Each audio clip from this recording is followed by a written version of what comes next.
Okay. Hi, Nasreen. How are you? Hi, Anne-Marie. How are you? Very good. Finally, we connect. We've been circling each other on social media for a long time. Yeah, that's what I love about social media, though. You can stay connected. Yeah. Sometimes I know people from LinkedIn, and I also know them from Instagram, but I haven't connected in my brain that it's the same person. Does that ever happen to you? Yeah, because I think we have different personas depending on the platform. It's like when you see your work buddy at a party or something, and you're like, hey, that's Jane from accounting. She's cool. Yeah. Okay. So you have a really interesting background, and I want to get into that, Okay. but and we'll go into it. But first of all, just off the top, what you're doing, you've created LaYas, which is a digital platform that's aiming to do the big, I think one of the biggest problems, aiming to solve or address one of the biggest problems, which is we are all facing these crazy rates of chronic diseases, and it's pretty obvious what needs to be done in our lifestyle to address it, but people can't do it. And so you're trying to fix that, in your own space. So can you just talk about the platform off the top and how you're using gamification and different tech to try and accomplish that? Okay, so I'm from Bahrain, so I'm from the GCC, and I understand that I guess maybe even worldwide, chronic disease is rising. Okay, so diabetes, cardiovascular disease, different types of dementia, especially Alzheimer's dementia, is rising in where I live and across the GCC. And when you say, okay, what's the best thing that we can do to prevent these diseases? It's modifiable lifestyle behaviors, exercise, eating a predominantly plant-based diet, getting enough sleep. The thing is, everyone knows those. Like, I don't talk to someone and they say, really, exercise is good for me? I never heard this before. But when you see everything that's being done in this health space, like the public health programs, it's all about knowledge. It's all about education. It's all about telling people you need to stop smoking to not, yeah, they know. They know, right? So why don't we do this? And I researched a lot about behaviors, and I got to the blue zones in the world. So the blue zones in the world, I mean, it's fascinating. Your listeners can look it up. And these are places in the world where people are very healthy and they live a very long life. And you think, okay, are these people just morally better? Do they just wake up in the morning and choose to be healthy? Or is there something in their environment that nudges them towards making these healthy choices? And when you look at their environments, that's the thing, because you don't look at these places in the world. So it's like Sardinia in Italy or Okinawa in Japan. They don't have more gyms than we do. They don't have more, right? More apps, more wearables. They just live because that's the way they live. And the places that have more chronic diseases have probably strayed away from that way of living. So in the Gulf, we went from an environment of scarcity to an environment of abundance almost overnight because of the oil wealth. And our genetics have evolved over thousands of years to be really good at surviving an environment of scarcity. And now bam, the environment has totally changed. And our genetics are like, whoa, we can't keep up with this.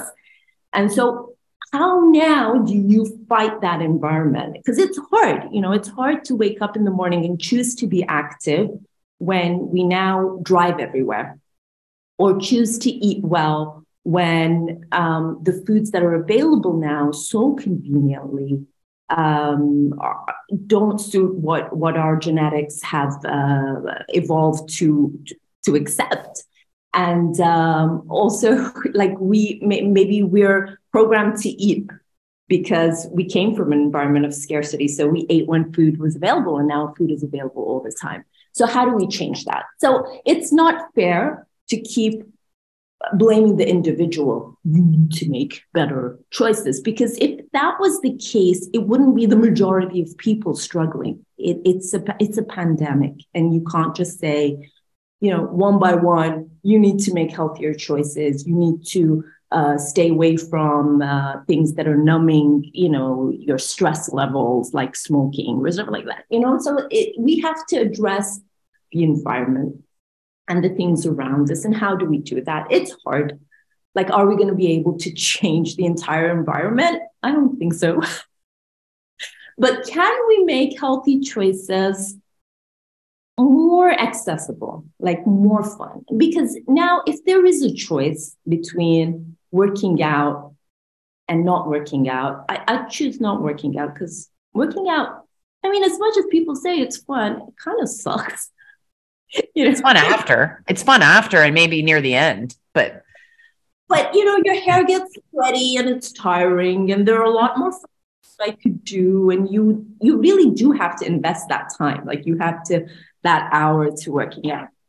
So how do I make it fun? How do I make it rewarding? How do I compete with the other things that are giving me that dopamine and that reward and that seem easier? So I thought, okay, when you have kids and you want them to do things that they don't usually want to do, you give them stickers, right? A 2-year-old will do anything for a sticker. And most adults are just toddlers with money. So, and you just have to find the right sticker for them. So how can we hack the brain's reward system for adults and make health a game, make it rewarding, until these habits stick? So I looked at apps that do that for other things. So, for example, Duolingo. If you want to learn a language, it gives you rewards. There's leaderboards. There's that little challenge. There's an avatar. You can compete against other people, and it works for a lot of people. It does work. And in the Gulf, everyone has a smartphone. So the penetration rate is about 97% for smartphones. For wearable, like smartwatches, it's about 30%. So people do have the tech. And if you want to reach a wide enough audience on a population level, tech is the way to go, because we're very, very connected here. So if you could just push people through that technology, I think we could make a massive impact and help people stick to the healthy behaviors they already know will help them live better, healthier lives. Is your app just targeted to people from the Gulf, or is it international?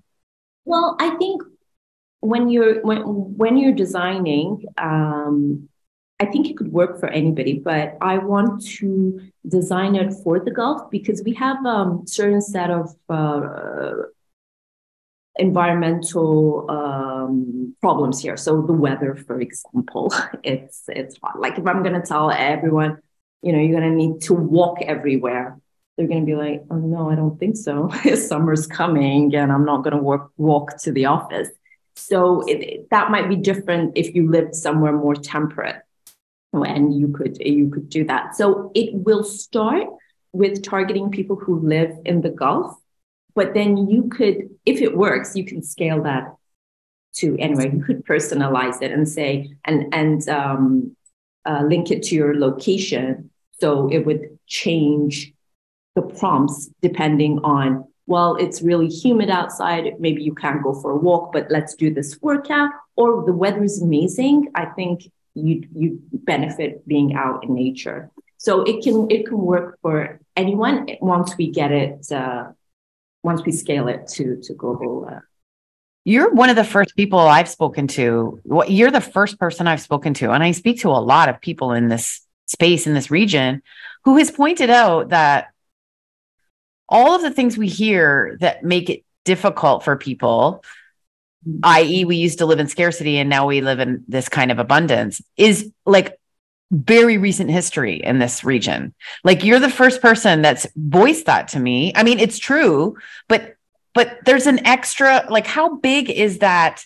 I mean, when we're talking about this for other people, it's like hundreds of years, right? And here we're talking decades. Yeah. One generation. Yeah. So my father would have grown up in an environment of scarcity. Yeah. So my father would have known hunger. Right. Because there was no food. And most people in the Gulf would have known that.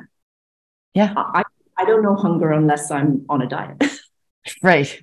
But that is in us as well, right? Like I'm learning this, that our parents and grandparents, their DNA is in us, and we experience the things that they did, even if subconsciously we don't know it, like their DNA. We still have that scarcity. Well, I'm not from the Gulf, but you would have that scarcity embedded in you in a more visceral way, I guess, than I would with my, ancestors coming over from England in the early 1800s kind of thing, and having to set up life in Canada in frontier land or whatever.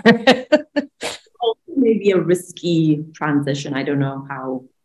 Yeah, it's just much longer time ago. Like this is like, we're talking, 1970. Yeah, we're talking 1970, exactly. Yeah, that's really interesting. Okay, so how actually, can you just give us some examples of your platform and what you're working on, things that you have found that work, and how they demonstrate how they would work for us? Not demonstrate, but, describe. So when we're doing it, like we're interviewing different people and seeing what works for them and what doesn't work for them. A lot of it is like, we thought big rewards would work. A lot of it is competition. So people like to compete. Okay. And as much as we say, don't compare and blah, but if you see someone else doing something, you push towards doing it. And when we had the initial interviews, people would message me and said, oh, I started going to the gym, or I did this today, because they just got that boost of, oh, look, everybody's doing it. It's okay. I can do it too. The other thing is we had, there was a competition that we had, and every time you did something, you put a tick on the wall, and you saw that. And it was just the physical act of going and putting the tick. And it was more than like, when you do something and you should get that hit of dopamine, but if you have a to-do list and you tick it off, it's even more awesome, right? So even things like that, like little things like that, just made them happy that, and they wanted to know who has more ticks than me, who did. So things like that worked. They worked in, I've only done this in a short term. I don't know how this will work long term. Hopefully what we want is that it works in the short term, and then you create a habit, and then it sticks with you. That's what we are aiming for. So these are the things that worked. We don't know any downsides yet, because there is research that if someone likes doing something, enjoys working out, and you start rewarding them, they may lose their intrinsic joy of doing that. So we don't want to do that. We don't want to take that away. And I don't want to create something that creates a problem for people. Right. So it's because even with kids, like sometimes they'll tell you, if you reward your child for cleaning their room, they'll just think that that's the value of cleaning my room, that reward, instead of saying, well, no, I have to clean my room. It's part of my life. So we want to be very, very careful in how we give the rewards, so that isn't created for people. That's really interesting, because I think we live in a time, this is a podcast about health, but we live in a time where everyone is hearing more information than they've ever heard. And I know in my own life, I'm like, okay, I'm getting my morning sun, I'm grounding, I'm like, things that are a human enjoys are becoming like things I need to do. And I'm very aware I don't want to be trudging through them, just right. Like, I think this is what you're talking about. Yeah. Ticking boxes rather than having the visceral, like, loveliness. And even cleaning your room if you can explain to a kid, like, this is part of being an adult and taking care of yourself. It feels good to take care of yourself. It's part of, okay. Yeah. Right. So we want to make sure that in our test groups, we're not creating problems. We don't want to create something that is addictive because you want to, collect these rewards, but then in the long term, it's not really creating good, healthy relationships with these healthy habits. Okay. So you don't want to interfere with our joy, but you want to incentivize. We're very tricky. Do you ever sometimes think, because you were in banking and finance and then you went back and studied neuroscience? Yes. What prompted you to do that? So I worked in banking and finance for 10 years.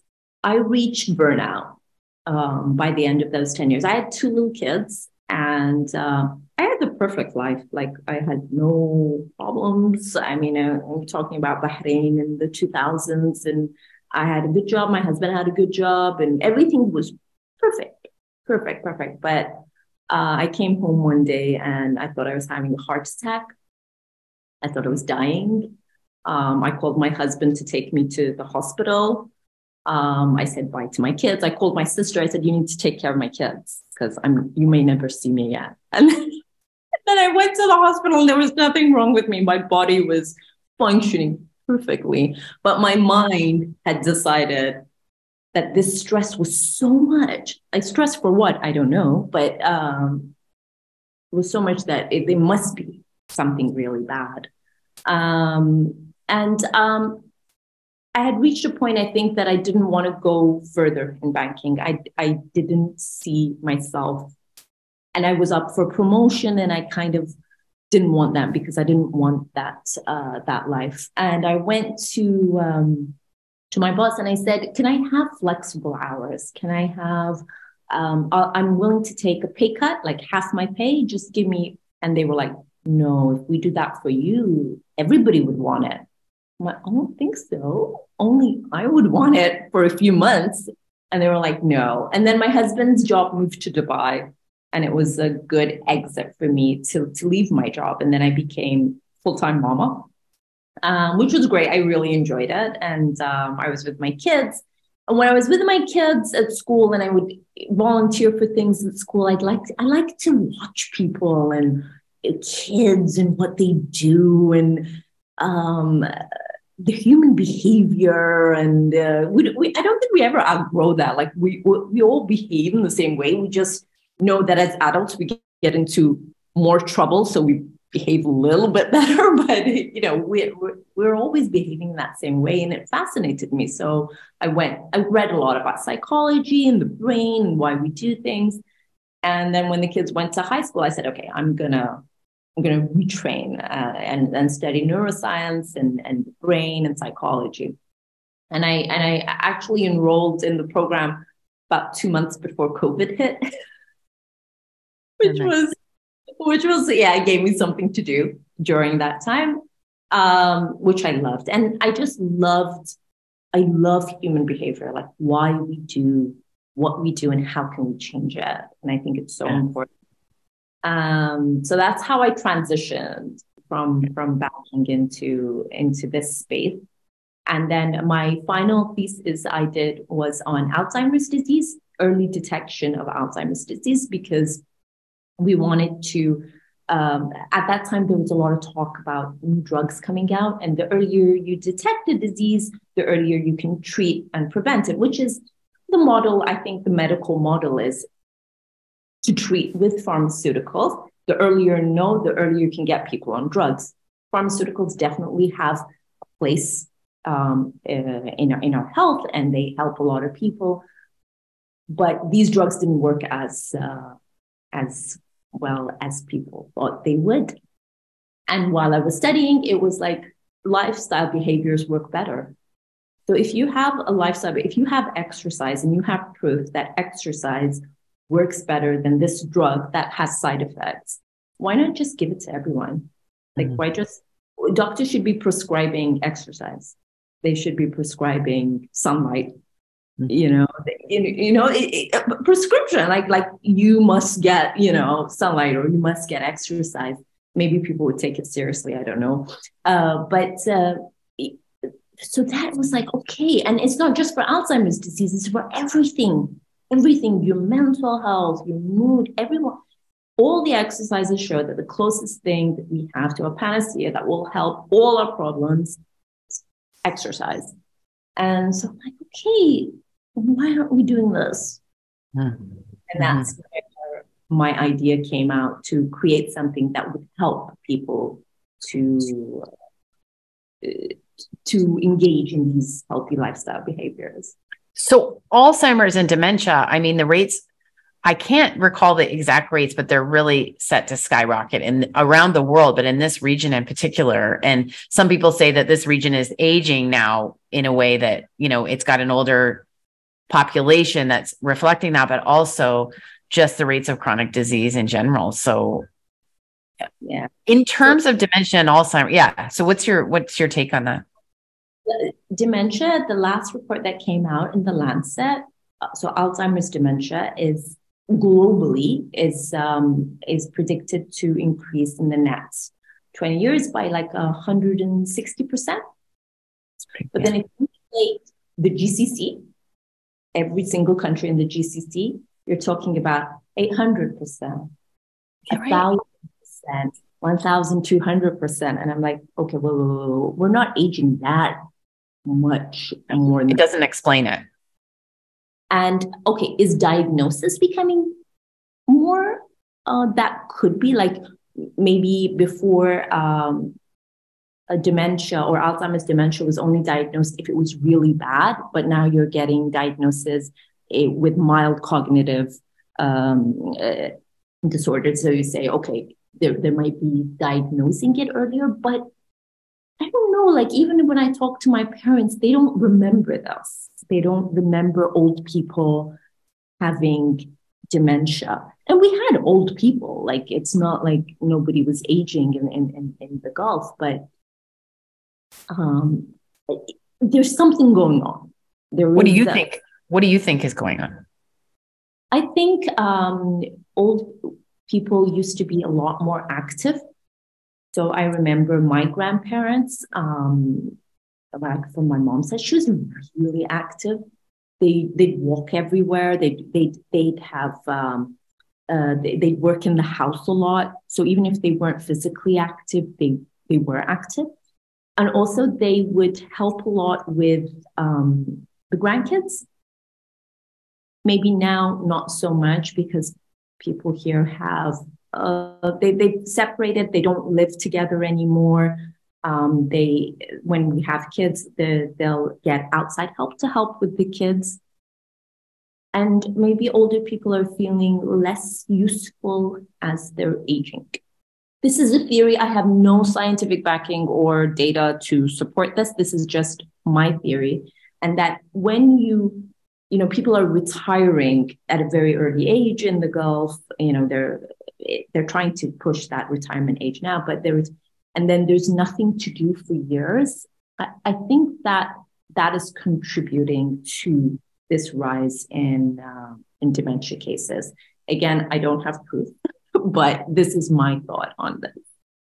Well, when you look at the research, I mean, the list of things that contributes to dementia is so long and varied that it's very difficult to pinpoint a reason. It's like a confluence of events, kind of all chronic diseases like this, right? But in dementia, there's a doctor in the US, Dr. Dale Bredesen.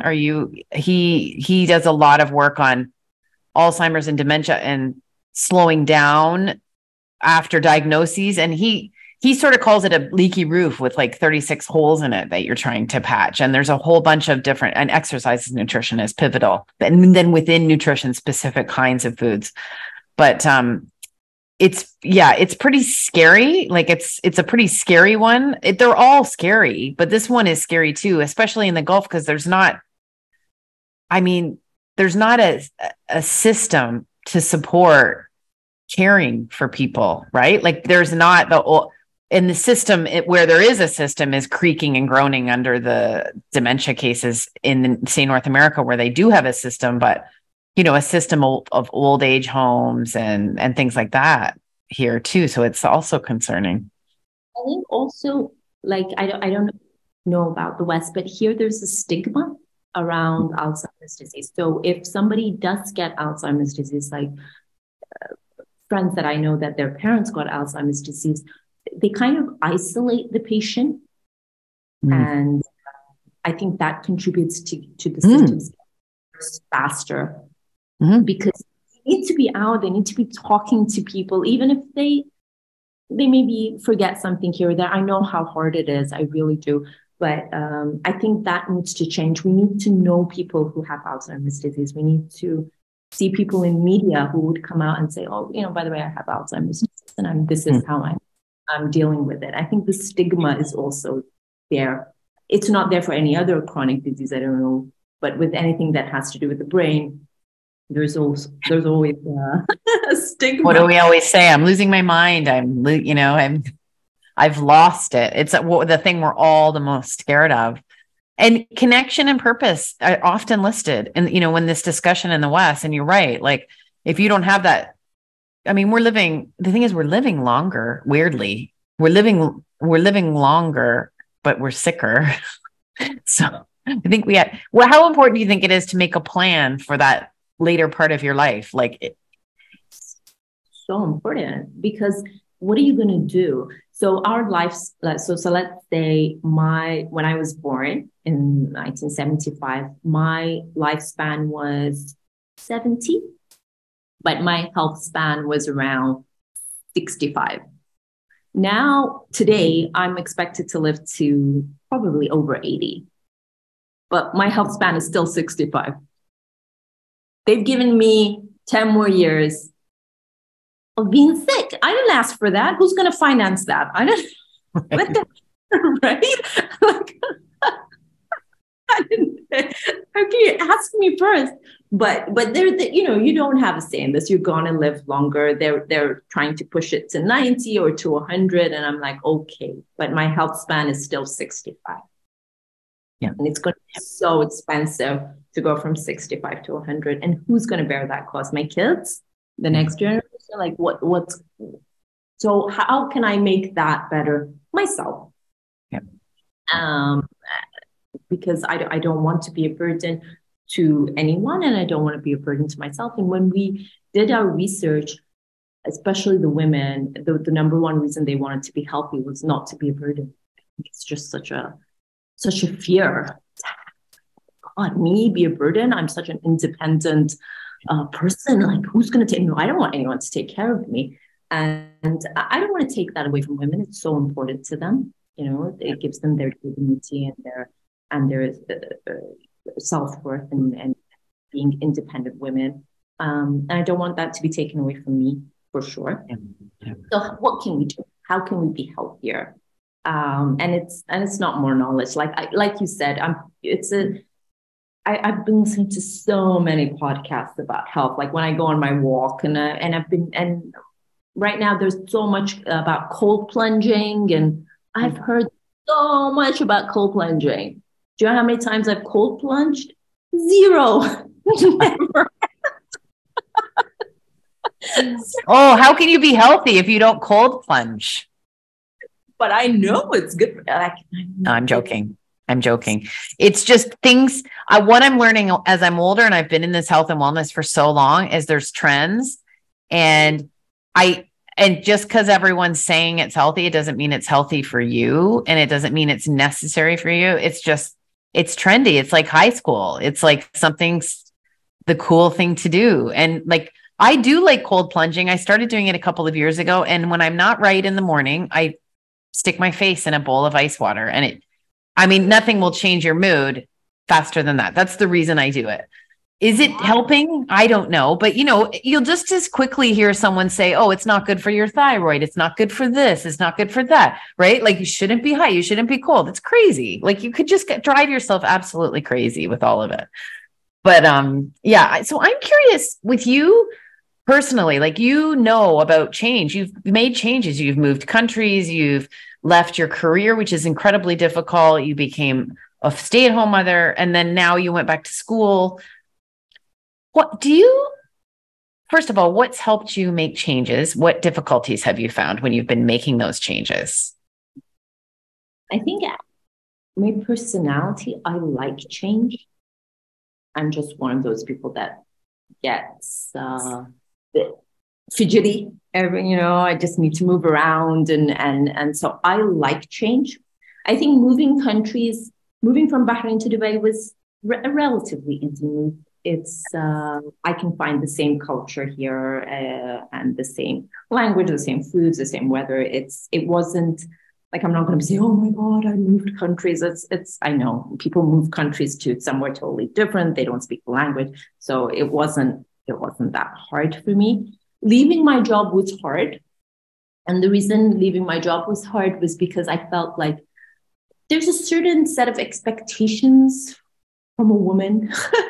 You must do this, you must succeed in your career, you must, have kid number one, you must have kid number two. And when I left my job, my mom was like, why are you leaving your job? Like, what? It felt like they worked so hard for women to be able to be in employment. And now I'm going to, and that was a hard one. There was a little bit of a guilt trip there. But I knew I had to do it. I had to do it. That was the hard part. Like, am I just a stay-at-home mom?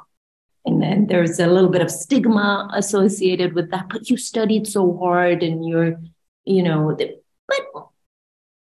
it was fun. It was fun for me, and I think I was useful as a mom. So that was a positive for me. But I just like changing things up. Some things have not been easy. So exercise was not easy. Making exercise part of my life. Like, I'm going to be brutally honest about this. Like, I know people like, exercise is great. I was like, no, this is horrible. I'd rather be doing anything else than be on this treadmill or lifting gross weights in a gross gym.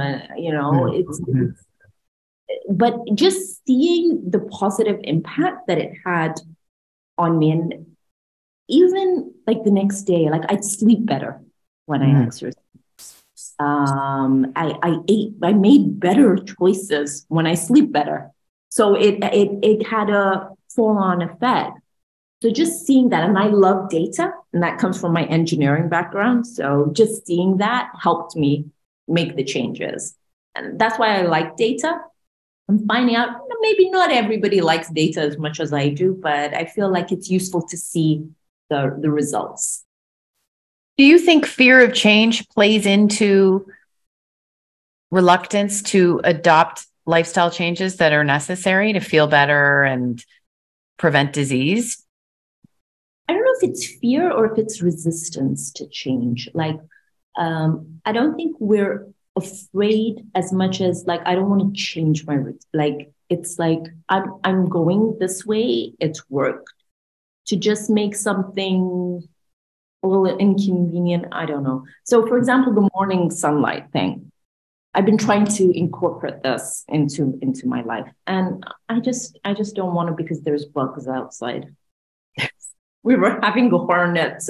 We have a hornet nest close by, hornets. And there's mosquitoes. I'd have to spray on it's not a fear of sunlight. It's just that, it's inconvenient.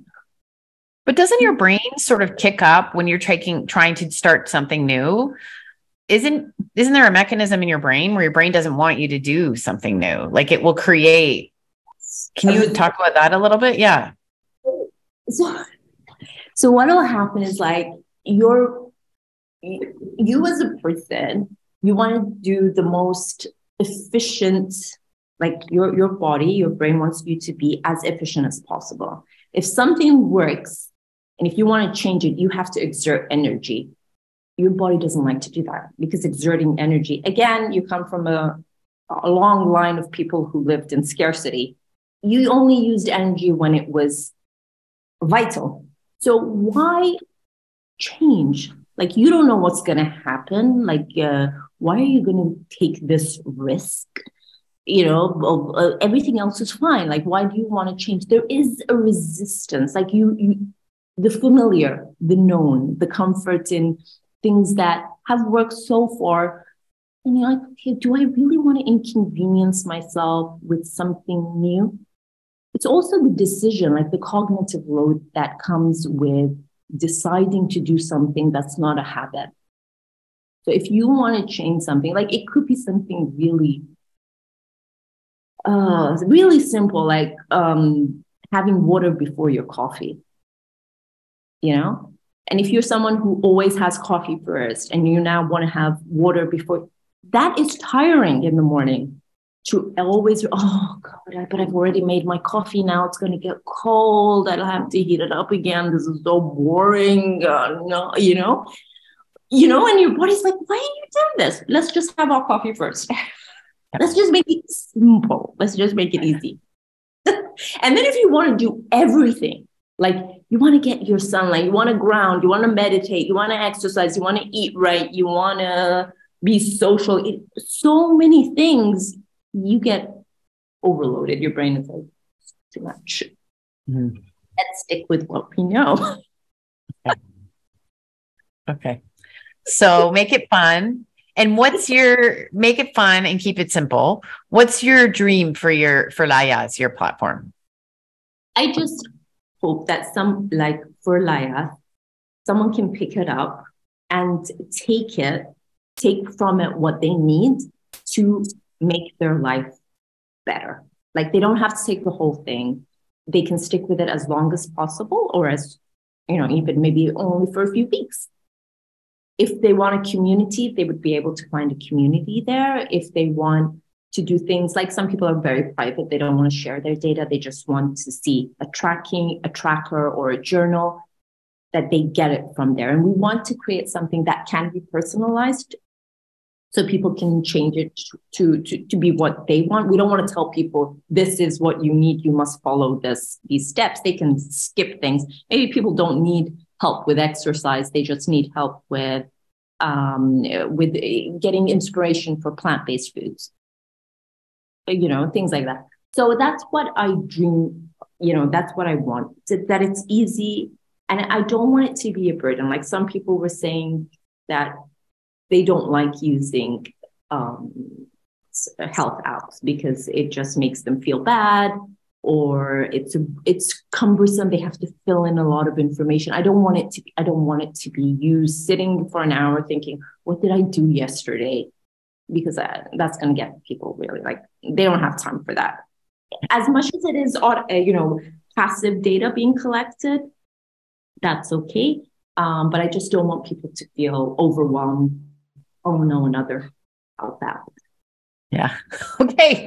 Well, thank you so much for talking to us about it. And we'll report back on your progress as you move. I will. And if I find any interesting data, I will share that as well. Okay. Thank you so much. I appreciate it.